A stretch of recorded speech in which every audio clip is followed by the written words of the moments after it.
변박 목사의 아침 묵상 2024년 3월 14일 목요일 아침입니다.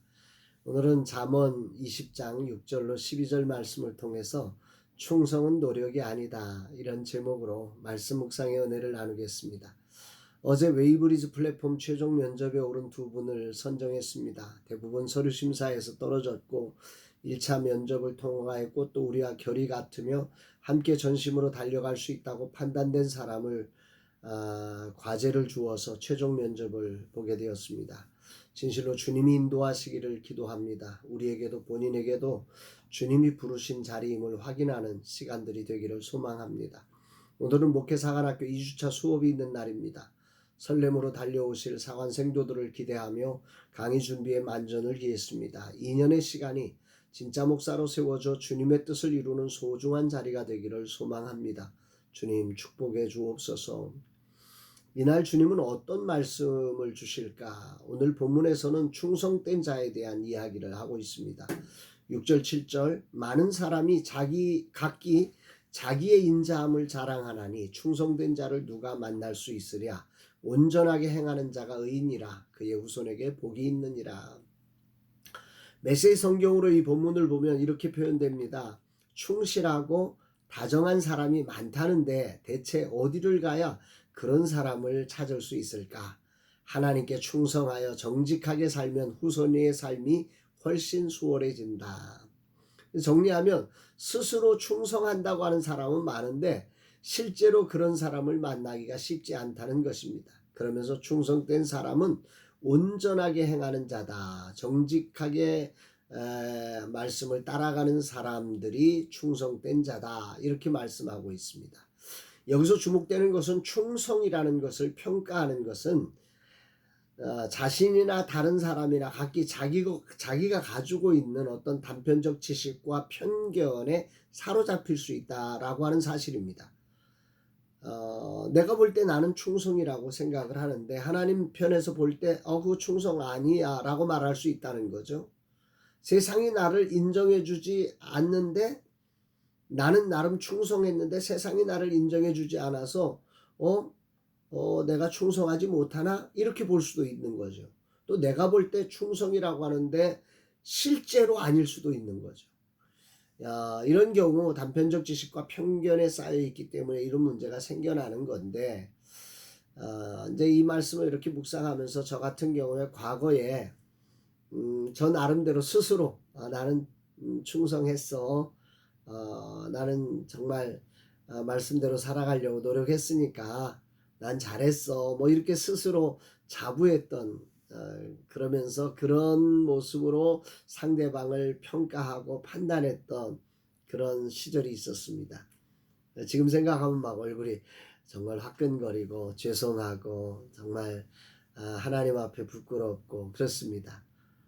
혹이라도 그런 시절에 저로 인해서 상처받은 분들이 계시다면 정말 주님이 용서해 주시고 상처받은 이들을 위로해 주시고 싸매 주시기를 간절히 소망합니다.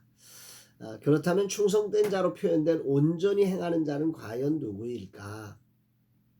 우선 하나님 앞에 온전한 자가 있을까라는 질문을 해보면 하나님의 관점에서 성경은 이 세상에 의인은 없나니 하나도 없다 이렇게 평가했으니까 없는 거죠.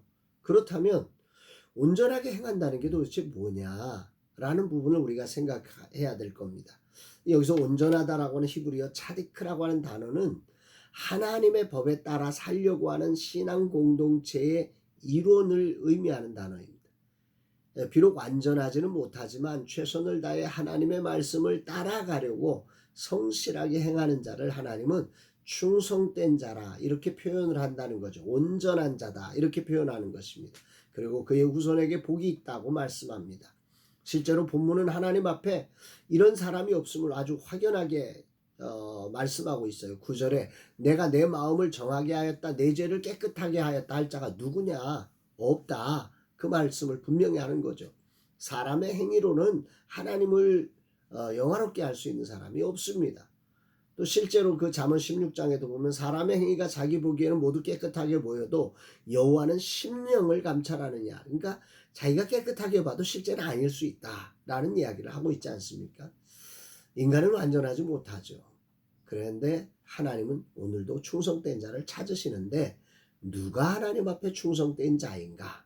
그것은 겸손히 하나님 앞에 자신의 부족함을 아뢰면서 주의 말씀을 따라 가려고 순종하려고 하는 마음으로 행하는 자가 온전한 자다. 그들에게 복이 있다. 이렇게 말씀하시고 계시다는 겁니다. 그러면서 중요한 기준 하나를 제시하죠. 10절에 한결같지 않은 저울추와 한결같지 않은 데는 다 여호와께서 미워하시느니라. 완전한 자는 없는데 정말 하나님이 주신 마음에 순종하려고 한결같이 그 계명을 가지고 인생을 살아가는 사람, 그 사람이 온전한 충성된 자다. 반대로 충성하지 못하는 사람은 누구냐?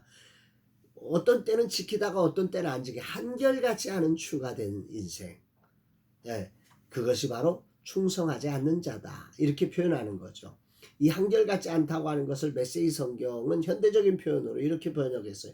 가격표 바꿔치기와 비용 부풀리. 이것은 모두 하나님이 미워하시는 것이다.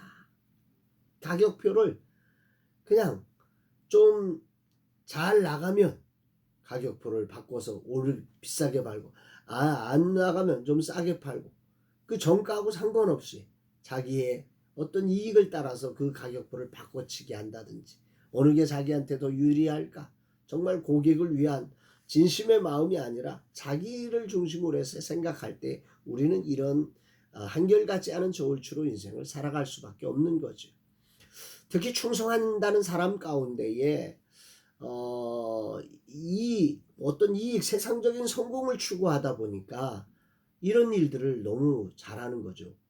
그 가격표를 바꾸어서 비싸게 팔고, 구입할 때는 비용을 부풀려서 이중장부를 만들고 하는 이런 일들을 벌이는 것이 바로 충성하지 않는 자라고 하는데, 나름 자기 스스로는 그것을 충성이라고, 나 열심히 살았다고.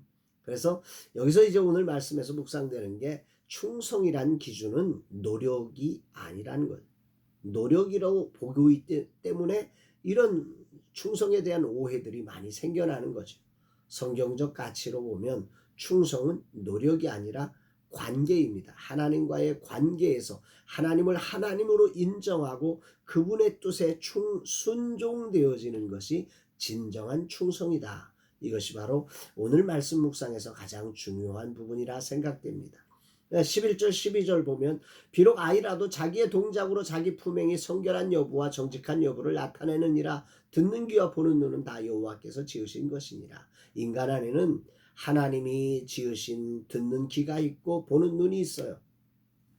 그래서 어린 아이도 그 동기를 보면 알 수 있다는 거죠. 충성은 하나님의 말씀을 최선을 다해 따르려는 이것이 진정한 충성입니다. 순종으로 따라갈 때 어린아이도 그렇게 충성할 수 있다는 것입니다. 누구도 이 충성의 자리에 들어갈 수 있다고 하는 것입니다. 분명 하나님 앞에 완전한 사람은 없습니다. 그게 어른이든 아이들의 문제가 아닙니다. 배웠느냐 못 배웠나의 문제가 아닙니다.